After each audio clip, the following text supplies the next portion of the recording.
আসসালামু আলাইকুম। এগুলো হচ্ছে পাথরের মাছ সৌদি আরবে। এই যে বড় বড় দাঁড় করানো যেগুলো দেখতেছেন, এগুলো সবই পাথর মেশিনে কেটে এরকম টাইলসের মতো বড় বড় পিস করা হয়। এইগুলারে আবার ওইখানে মেশিনের দ্বারা ছোটো ছোটো যতটুকু মাপের প্রয়োজন অতটুকু মাপের টুকরো করে কাইটা এইভাবেই আবার এগুলারে যে আমাদের দেশে যে সিরামিক্সের যে বেসিনগুলো ব্যবহার হয়, সেম বেসিনগুলা এরকম পাথর দ্বারা বানানো হয়। এই দেখতে আছেন, এরা সবাই আমাদের বাঙালি ভাই।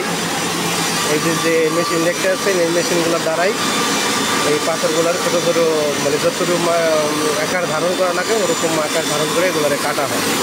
ঠিক আছে, এইখানে কাইটা এইখানে আবার যে গাড়া আছে, যেটার একটা গাড়া জাতীয় আছে পাথরের, ওইটা দিয়ে এইখানে আবার এটা জোড়া দেওয়া হয়, তারপরে বলিশ মারা হয়, চাম্পারা মারা হয়। কিন্তু সবাই বাঙালি। এই যে পাথরগুলো, আর এটা আমাদের মাসনা। এখানে কাজ করি আলহামদুলিল্লাহ 4 বছর, সৌদি আরবের রিয়াদে সুলাই। তো ভালো থাকবেন। আসসালামু আলাইকুম।